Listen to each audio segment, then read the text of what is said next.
Alright everyone, we're going to get started. We're doing something a little different today, okay? We're going to have Jessica Jones, who is conferencing in from DC, okay? So there is not going to be a physical person here presenting in the room, but I promise it's still going to work. She is a child welfare coordinator with ICE. I'm going to let her tell you a little bit about her work. And she's going to be talking to us about some issues that come up where immigration enforcement and child welfare cases intersect, and the policies and procedures that ICE has in place to help parents. We really need everyone to keep the noise down so that the folks in Lancaster can hear. And we're going to hold questions till the end or till Jessica wants to take a pause. And we'll pass around the mic at that point for anybody who has questions. You'll need to talk into the mic so that she can hear you and answer your question. Okay, and also on your evaluation sheets, because we made this kind of last minute substitution, we need to change where it says Jennifer Mertis to Jessica Jones. Okay, that's our presenter. All right, and I will let her get started. Hi everyone, I'm sorry I could not be there in person, and then my colleague Jennifer Mertis couldn't actually present. But I'm really happy to actually do this presentation and kind of have this conversation with you all. So just with some background, I've been at ICE for about a year, and I was actually brought on based off of my child welfare background and expertise, and then also background in working on sort of child migration issues. So this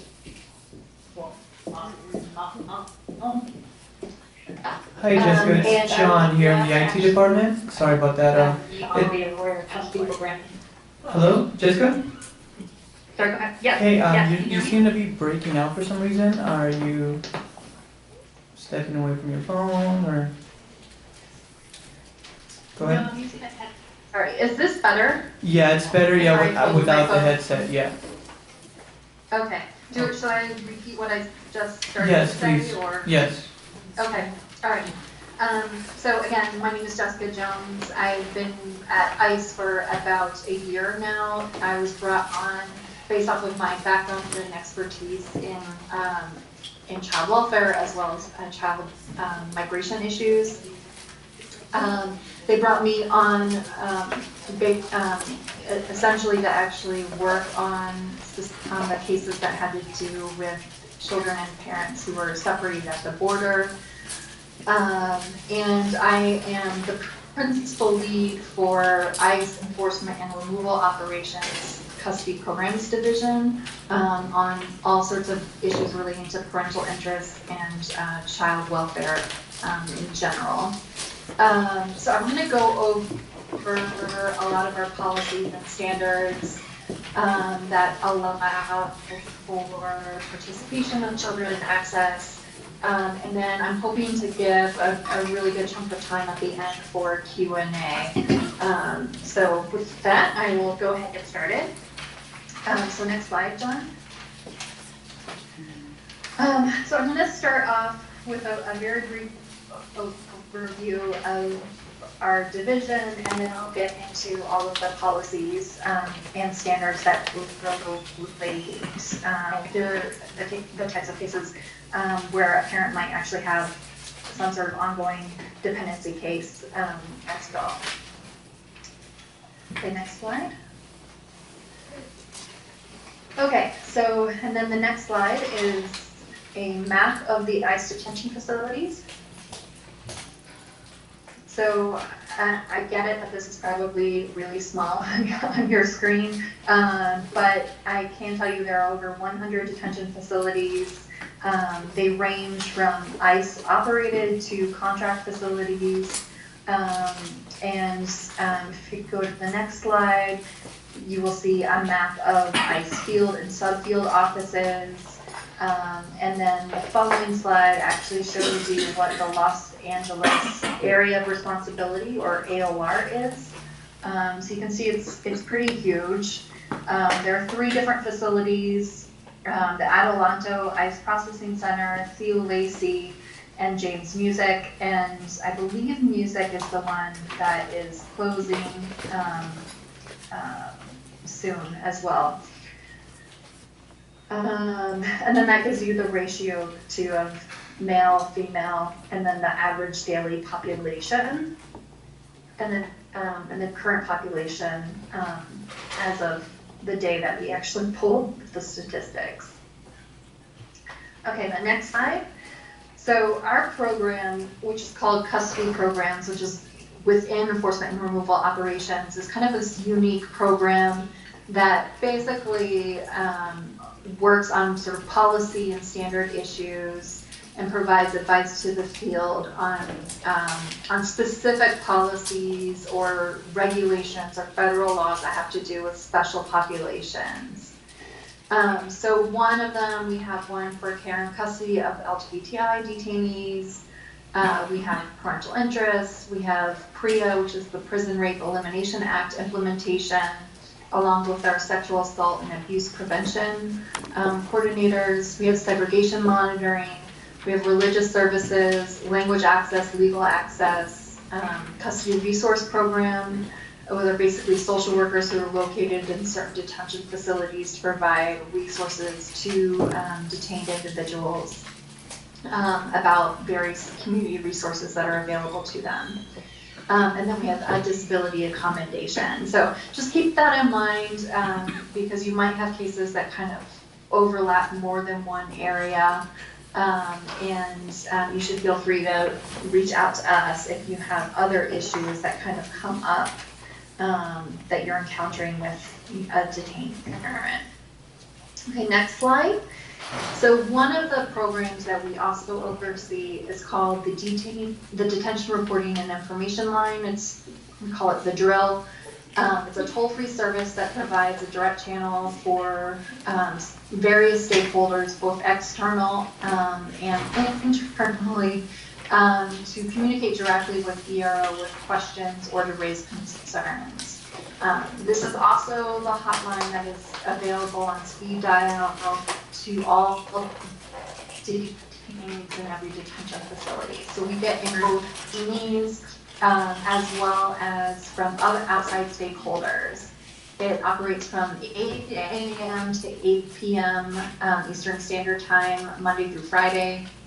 There are Spanish language operators, and then other languages are also available.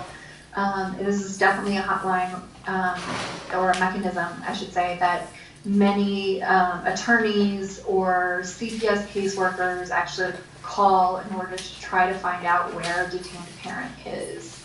And those questions that relate directly to sort of child welfare issues or parental issues are then forwarded on to my office, and we kind of oversee them and make sure that they're being responded in a timely manner. Okay, next slide. I wanted to show you a couple of posters that we have available. There's a poster for detainees, and then there's a poster for the public. The one for detained individuals actually have EPUB, and then for the public it has the hotline number, which is the DRILL hotline number. If you ever want that poster, you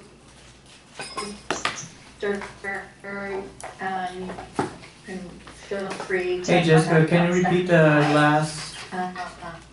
Jessica, sorry about that. Copy of it. Hello? The next slide is. Sorry. Yeah. Yes. Hello? You broke off for about a minute or so. So is it possible if you can repeat what you stated? Hello? About the. Hello. Yeah, but Can you hear me? yes, if you can repeat about the posters again. Okay, so these are posters that are available for, one for detained individuals. It's located in all the detention facilities, and then the other one is for the public. That hotline number is the same as discussing the DRILL hotline number. If you want a copy of this poster, I can definitely share it with you. I think that's it. So the next slide.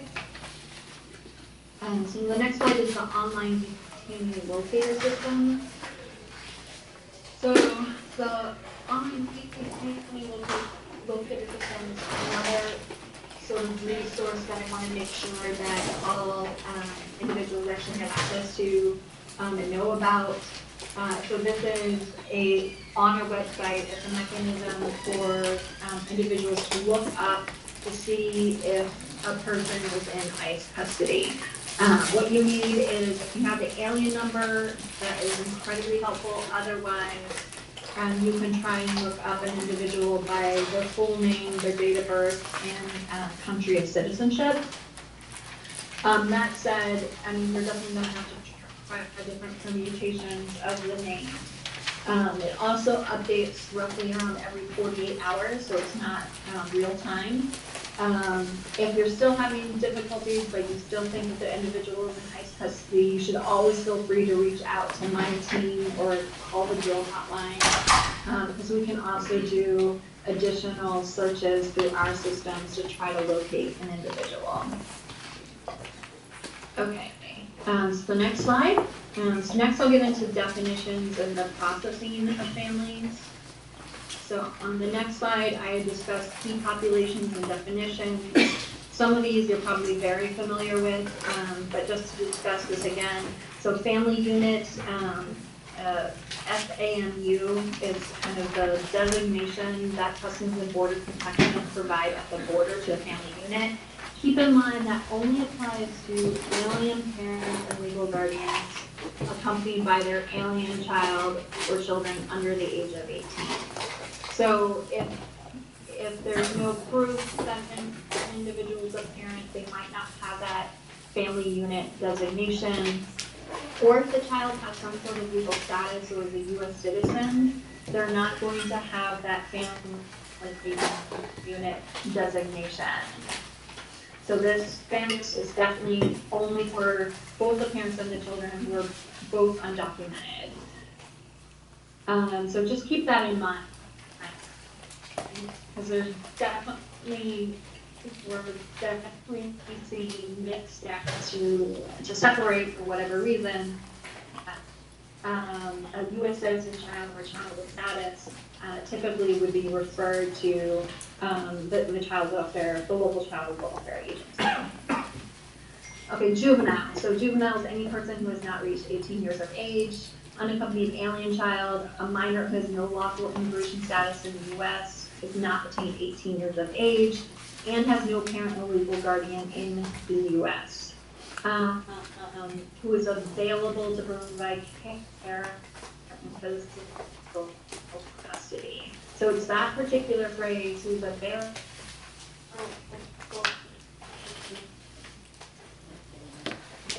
On her side. care, physical custody. Hey, sorry Jessica to cut you off again. Can you repeat the information on the accompanied minor? It's okay, we can read that, we just need. Oh, or you can move forward. Okay, the unaccompanied minor? Sorry, what was that? You can move forward, sorry about that. Okay, sorry. So I just want to clarify that it's the UHC designation that was applied to many of the children that were rated at the border by Customs and Border Protection. So unless we were is an alien juvenile who does not fall into the category of unaccompanied children. So those are kind of the key definitions that CBP and ICE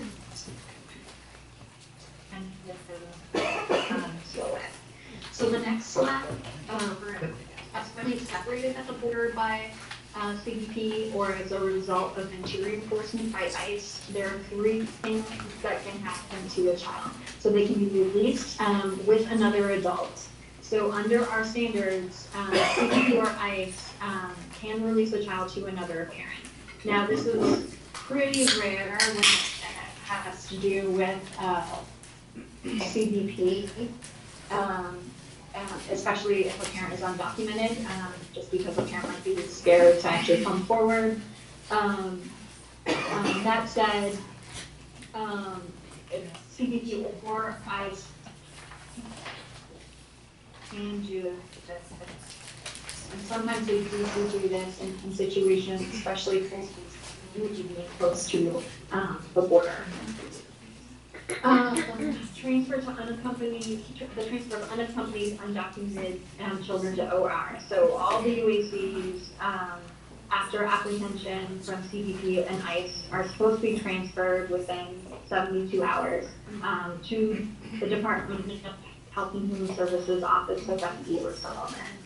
And then OR works on the reunification with a or other relatives. And then lastly, transfer of separated child to state child welfare agency. So again, like I was sharing before, if there are mixed status families and CBP and ICE decide to do a separation for whatever reason, the children who are U.S. citizen children typically will be transferred over to a state child welfare agency. The exception would be in interior enforcement, and I'll talk about this a little bit later, where there's an interior enforcement action.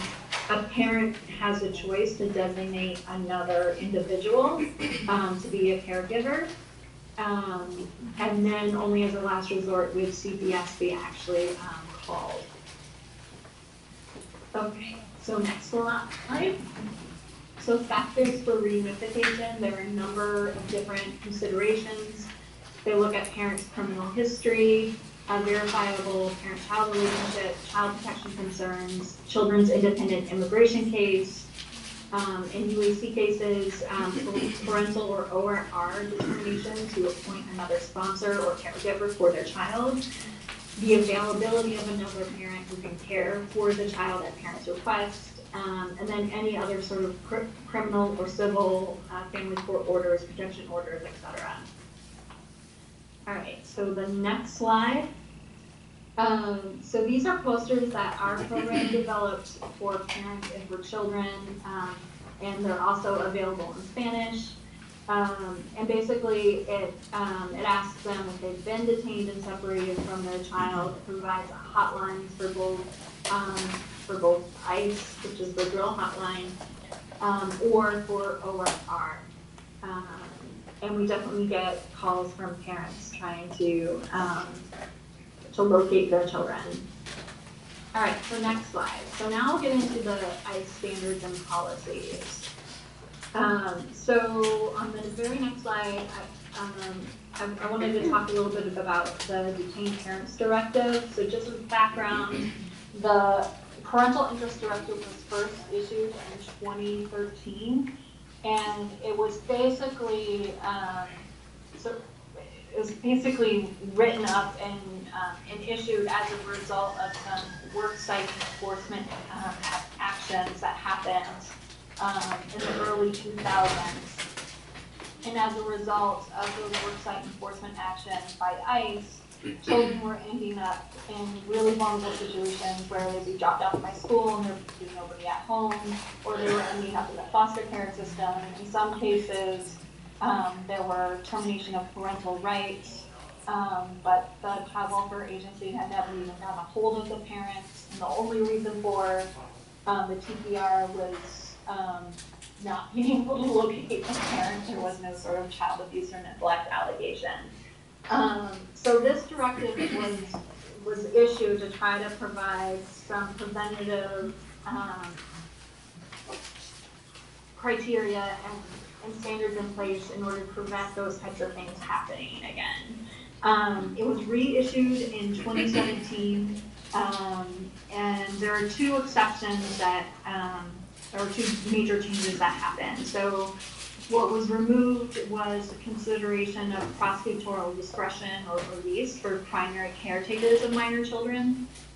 And then secondly, the facilitation and return of parents and legal guardians to attend their TPR proceedings. Instead, now parents have to go through the normal humanitarian parole process if they actually want to be paroled back in. All right, so the next slide. So the Parental Interest Directive covers initial placement. So if a parent is being placed after being taken into custody, they need ICE is supposed to be asking those parents and legal guardians if they have any ongoing family court dependency proceedings. And the reason for that is if they do, they're not supposed to be moving them outside of the area of responsibility so that they can actually attend in person. And then also be able to have visitation. So the next point, it talks about facilitating participation in family and state court proceedings. So ICE is definitely supposed to be arranging for transportation to these proceedings. And there are a few exceptions if it's not within a reasonable distance, etc. Otherwise, they can participate by video conference or by phone. I do know that in LA, there have been a few instances where we've tried to arrange for a parent's attendance in a TPR proceeding, and then there were issues about whether ICE, who was escorting the parent, whether they would be allowed in that family court building. So if something like that happens, we can definitely try and do some sort of workaround. I know in other states, they will transfer the custody to a local sheriff's office or police department, and they'll do the escorting back and forth from the court proceeding. Okay, next slide. So parent-child visitation. So one thing to be aware of, all of the standards cover parent-child visitation. There's 3 different sets of ICE standards, and you can look those up online. And the most recent standards actually also allow for contact visitation. And then in addition to that, the directive and standards also cover coordinating care or travel of a child. This is something that a lot of child welfare workers are not aware of. They don't realize that if a parent is being removed and wants their child to accompany them, and if the court is amenable to having the child be reunified with the parent, we can absolutely accommodate that reunification before removal. And we will allow for the parent to participate in any of the things that they need to do to get ready for having the child accompany them. So if it's a U.S. citizen child, we'll make sure that the parent can apply for a passport for their child. We'll go through all of those steps. And if you're having issues with that, you should feel free to reach out to our office, and we can work with the field trying to accommodate those things. Okay, next slide. So parent-child visitation standards. So again, the standards all cover this. Every detention facility is supposed to have a set visitation schedule.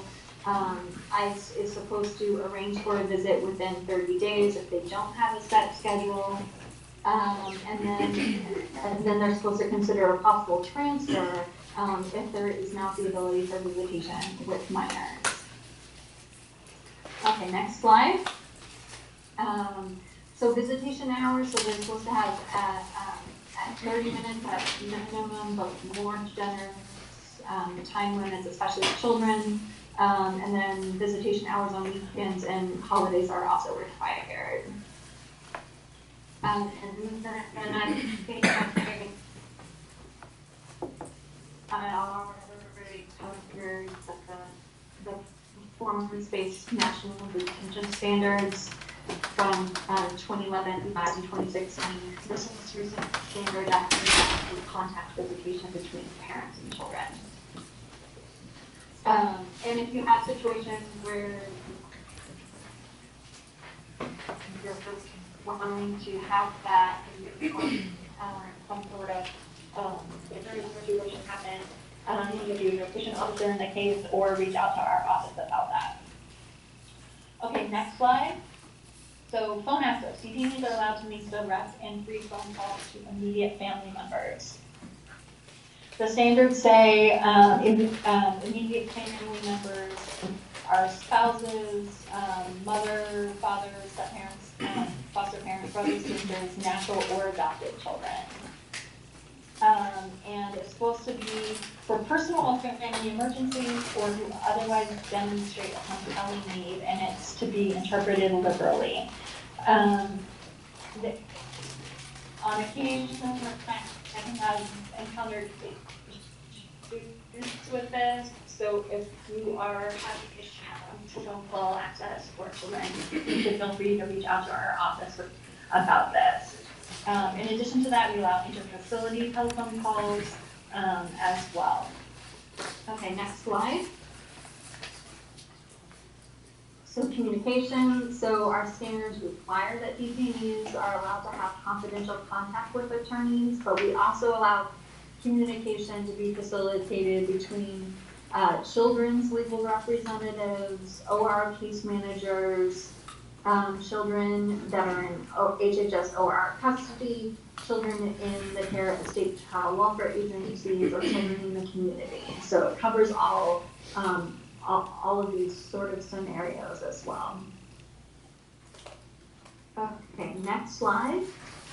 Enforcement actions in the interior. So this is what I was discussing earlier. So the Parental Interest Directive definitely covers and provides for clear direction to ICE about how they cannot take custody or transport U.S. citizen children, LPR children, or any other child that is not removable. And then it also allows for parents or legal guardians to make alternative care arrangements. So something that we did this year, we provided a 50 state resource guide in all of our law libraries that has all 50 state statutes and then and power of attorney forms or standby guardianship forms and all languages that are available in each state. So that's available for parents if they are wanting to make an alternative care arrangement for their children. Also, if a parent cannot make care arrangements or if there's an indication of child abuse and neglect, ICE is directed to contact local law enforcement or the Child Welfare Authority in interior enforcement situations. In most cases I've seen, usually what is happening is the parent is able to make a preliminary sort of alternative care arrangement for their children and then sort of finalize it a little bit later. They're allowed to do this in sort of a number of ways. It really depends by the field office. Some field offices will actually enroll a parent on an ankle monitor first, so that they can make all those arrangements. And in other situations, they allow for a number of phone calls to be made in order to allow for those care arrangements to be made. Okay, next slide. So what happens if a parent has an ongoing family court or child welfare proceeding at the time of arrest? So the field office director, who is in charge of that area of responsibility, is supposed to make every effort to keep that parent in that area and then not subsequently transfer the parent outside. Additionally, if you have any concerns, you should let the deportation officer know, or you can also email our mailbox, and I'll have all the contact information on the last slide as we go on.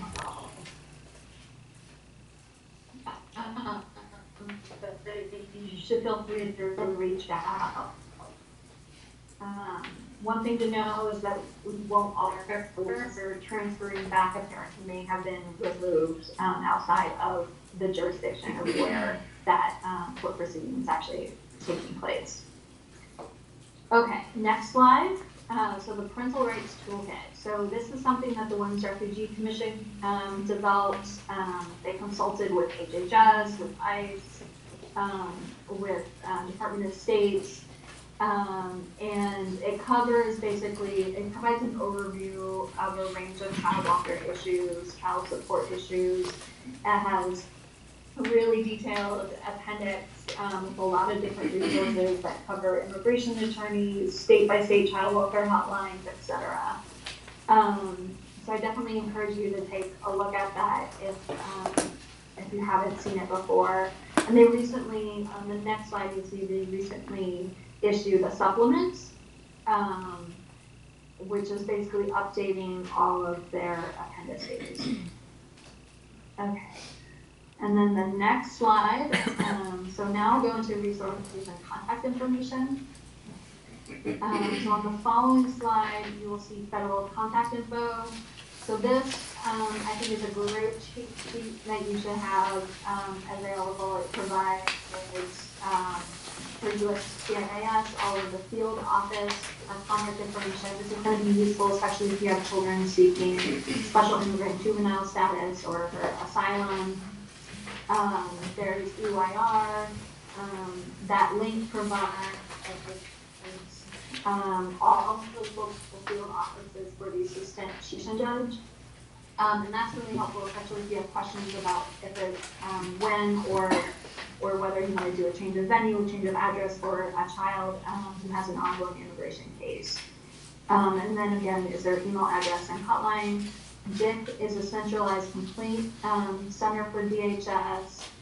After that is our DHS civil rights and civil liberties. You can also file complaints that are civil rights and civil liberties based there. JIC also will forward those complaints on to CRCL. ORR has their Prison Rape Elimination Act coordinator, and there's the contact information, and then also for doing civil rights complaints to HHS's Office of Civil Rights.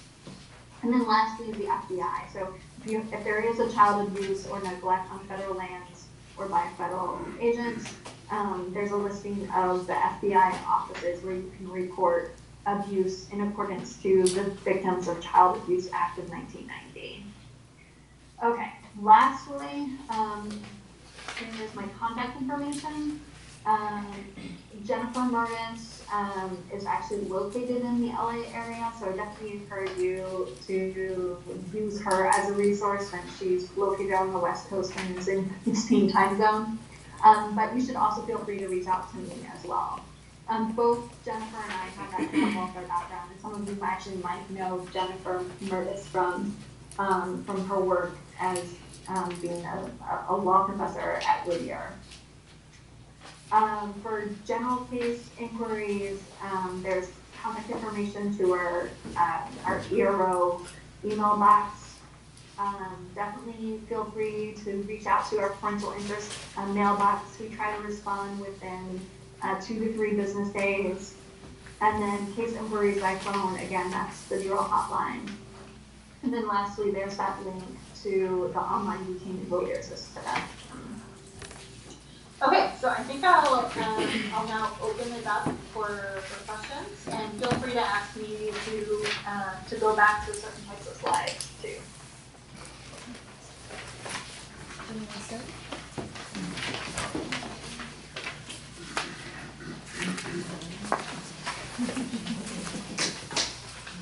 Hi, so you were saying that when a parent is detained by ICE, that they are not to be moved from the jurisdiction if there's an open case.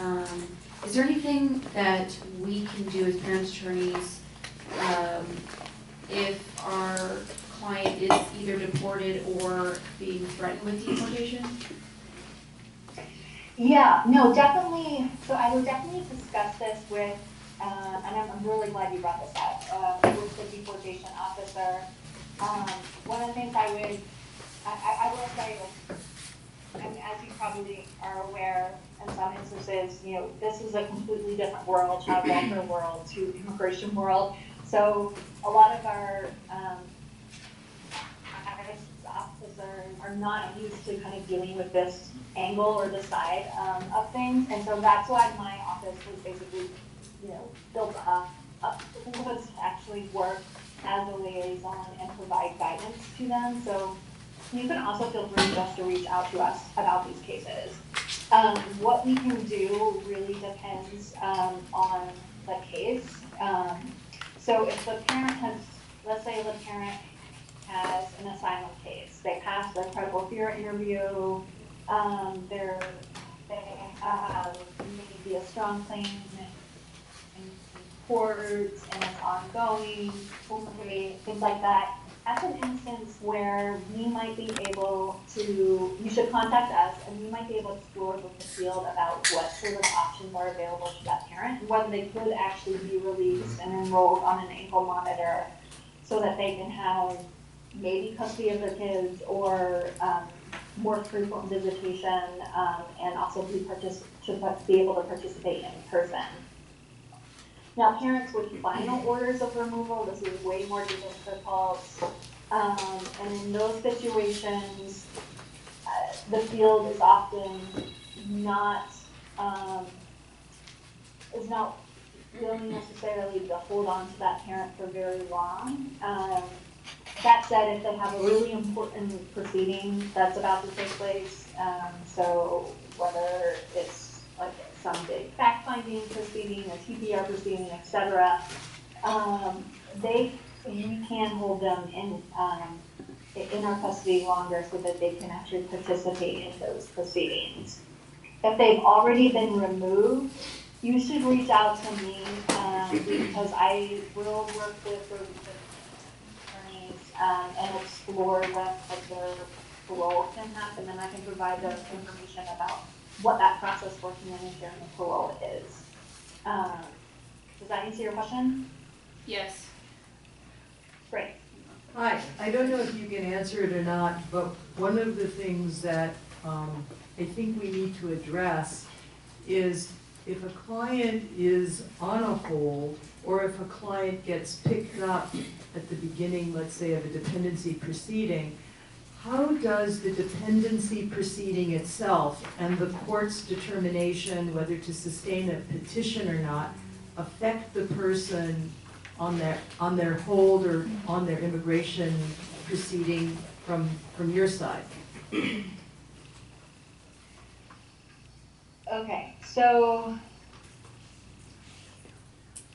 let me make sure I understand. So you're wondering whether a dependency proceeding actually has an impact on the hold and immigration case, is that correct? Yeah, the whole process, yes. The whole process? Yeah. So, I mean, there are definitely cases where a parent is picked up and it has to do with that original incident that led to the dependency proceeding, for instance. And the parent usually goes into local custody. If there's a criminal case, they would only be transferred to ICE custody after the closure of that criminal case. And then the dependency proceeding, honestly, it doesn't have much impact on the immigration case. And on the parental interest issue, this is something that I've been doing a lot of work with the field so that they understand that even if a parent has a criminal history, it doesn't mean that they don't have parental rights, right? And that this is, a fundamental constitutionally protected right. And so that even with that criminal history, we need to make sure that we accommodate that exercise, right? So we will still allow for perhaps reunification before removal, even with that criminal history, as long as, the dependency court is amenable to that. But otherwise, it shouldn't really have an impact on, or it's not really consideration in the immigration case. What's a really consideration is the underlying issue about whether they're removable or not, or whether they have some sort of immigration relief. I have had instances, I worked recently on a case out of New Jersey where there was sort of this criminal history, but we got information both from the criminal court and from the dependency court that basically said, look, we're all in support of reunification, and the criminal child abuse charge is really an outlier, and it really because the mother was drunk, and they actually, both the criminal court entered a very short sentence, and recommended reunification, and then so did the dependency court. And in that scenario, the mother also had a strong immigration case. And so we were able to work with the field office and get the mother released, so that she could actually take custody of the children again, who were actually really young, and then pursue her immigration case after this release. So honestly, I guess the short answer is it really depends on the circumstances of the case and the scenario. But we really do try to figure out what is happening on the dependency side before we take any quick action of removal. Hopefully that answers your question. You had mentioned some facilities do or don't have a provision for visitation by the minor children. Do the ones in the Los Angeles area all have that, or none, or some? Oh, that's a really great question. So I know, so Adelanto definitely has a visitation policy procedure, and we'll provide you with the visitation schedule for each facility.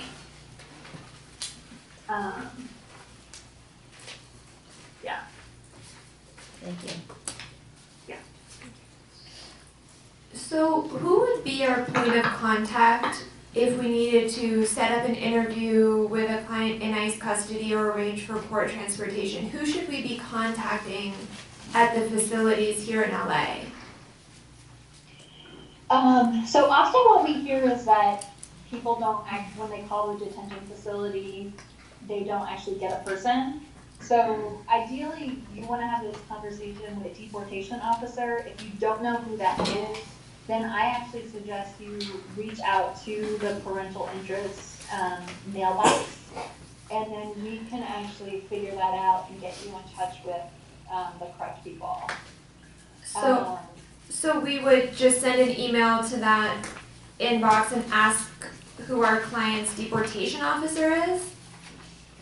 Yeah, I mean, what I would do if I were you, in any sort of inquiry that you have with a parent in custody, what I would make sure you do as an attorney is provide your court appointment letter, so we know that you are definitely the attorney representing the individual. Then we can also make sure that that's added to the parent's file as well. And then specify what your request is. You want to do an interview with the father, and then also you want to discuss possible transfer to a different detention facility so that the parent can attend in-person proceedings. And then we can forward that request on appropriately to the field and provide you with the contact information for the deportation officer in that case. If you already have that, start there. If you're having issues, feel free to reach out to us, and we can actually work with the field around that.